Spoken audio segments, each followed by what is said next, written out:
This is the stadium in France where the 1998 World Cup was played. It was Esse Baharmast's Field of Dreams. Had he not suffered a broken leg at a camp for players in 1978, he might have played on the field. Instead, the injury caused him to change course. The soccer world lost an above-average player, but it got one of the most talented referees. Drawing on a work ethic instilled in him by his father, Esse pushed himself to become the best referee he could be. Within a few years, he advanced from officiating youth games through the high school ranks to college and eventually to pro soccer. Julie Ilacqua had heard positive comments about Esse before she met him in the early 1990s.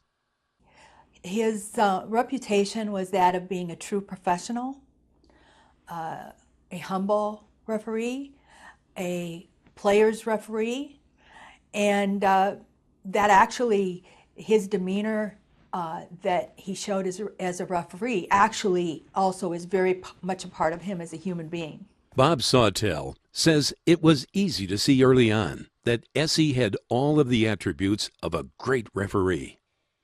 Esse has always had really good presence, and he's got a calmness and confidence about him which allows him to act appropriately on and off the field. He can be friendly, he can be empathetic, but has the ability also to be very firm and focused. Baharmast's hard work began to garner notice outside of North America as well. In 1998, Esse achieved every soccer referee's dream by being selected to work the World Cup. Ilacqua was shown a letter written by Fernando Alvarez of the Philippines, a member of the FIFA Technical Committee, sent to the president of FIFA, singing Esse's praises. She recalls the contents of that letter. This American referee must be included in the World Cup list of referees for France in 1998. He is that good. He is a good human being. He is everything that you are looking for, and he deserves a chance to be seen at that level.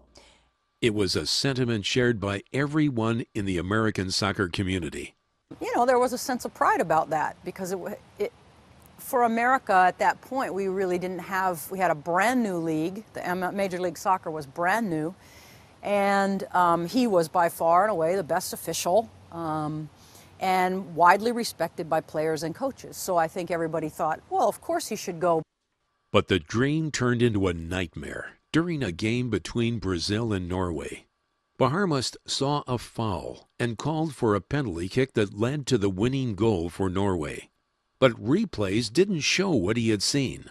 Because the cameras didn't pick it up, the Monday morning quarterbacks got on the TV and the talking heads and started speaking about how he messed it up, he's changed the whole tournament in a negative way, and how he should be sent home directly, and you know, on and on. And as you know, in the world of sports and news, people generally have no problem piling on to a negative tailgate party, and that was sort of what happened to him, and it was vastly unfair. Penalty kick for Norway, and Ty, I'll give it to you first. What do you think about the call? First of all, incredible turnaround. Danielson for Brazil was dancing around Norwegian defenders like they were holograms, but instead, Tore Andre Flo scores one before this and then gets bumped in the box, and on his back, Junior Baiano, I believe, got called for that foul, and it's questionable because it was a slight bump, but Tore Andre Flo did go down. Jim, you don't seem to think this is a penalty. Well, I can't imagine that it's a penalty, and it's very controversial for an American referee as well. This is Esse Baharmast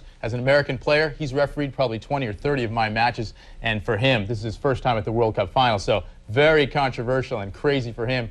Here he is having such an influence on the World Cup here in his first time to the finals. That's a very gutsy call to make, Really and obviously is. This is one that will be debated. Back home and in Canada, however, Esse's friends knew better.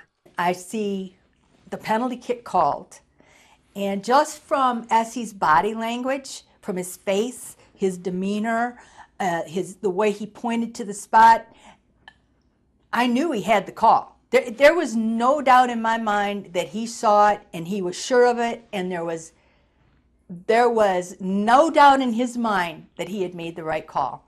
There was a moment's hesitation where you thought, oh boy, wow, that's a big call. And then immediately my next thought was, well, he's got that right. There's no way he makes a mistake like that. That's not in his character. Just like everybody else, I was in a position where I could only speculate what might have happened. Knowing Esse as I did, I knew that something must have happened, but there was absolutely no evidence to what has occurred. But after spending a sleepless night in the hotel, replaying the foul over and over in his head, vindication came in the form of a film clip from a Norwegian television network. It was, according to a fellow referee, a penalty like a house. Suddenly, the rest of the world did a quick 180. Welcome back, everybody, to World Cup '98. There we see Brazil, Chile. You'll see it Saturday. And if you watched Brazil lose the other day to Norway, you're wondering about this call right here. Tore Andre Flo of Norway was given the penalty kick, and the Brazilians were outraged. But, folks, there was a handheld camera, one of the local television stations. Watch here. Before the action you saw on television, clearly, Baiano yanked him down. And now, Ty, what do we say about the call by the United States referee? It's a great call, but really from every other television angle and replay that I saw, it looked like a complete dive by Tore Andre Flo, and everyone was misjudging Esse Baharmast, the U.S. referee, but this bears him out. There was definitely a big shirt pull there. To this day, Esse's grace under pressure and refusal to back down from his convictions stand as a model to officials in all sports at all levels.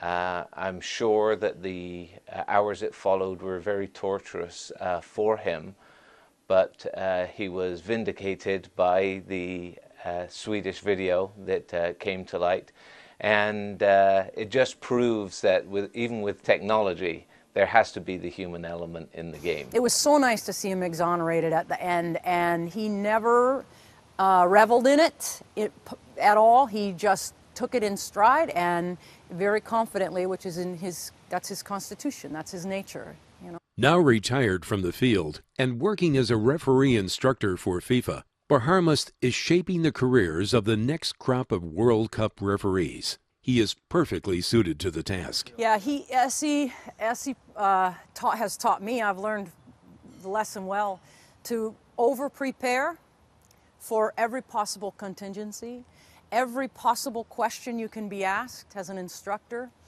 and not to lose your sense of humor, your composure with people, because the primary effort of individuals when they are asking you to come and teach is understanding. And he is excellent at connecting with people. Esse was wonderful at developing individual referees.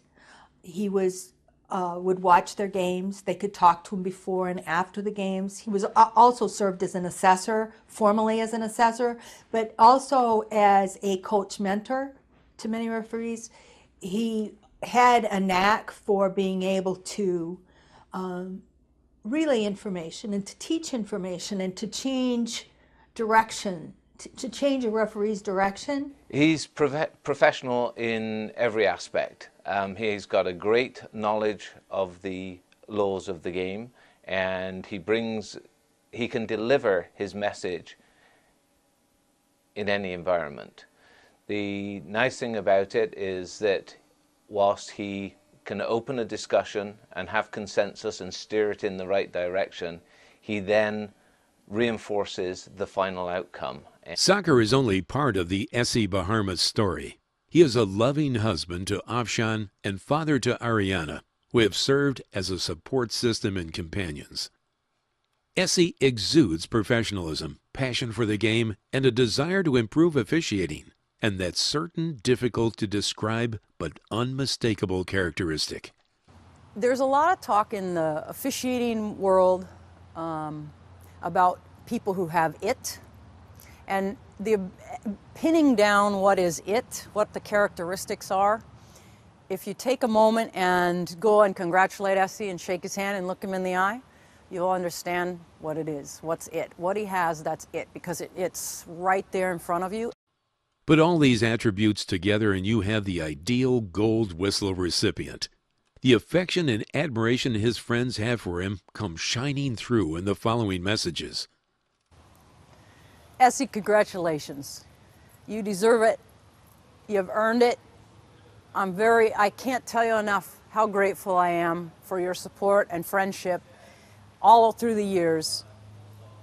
Congratulations on the Gold Whistle Award. All the best.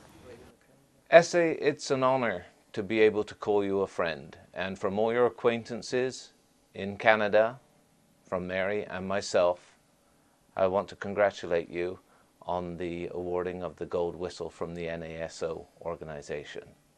I just want you to know how much I have always valued your friendship, both professionally and personally, over all these years. And I just want to say once again, congratulations and have a great evening.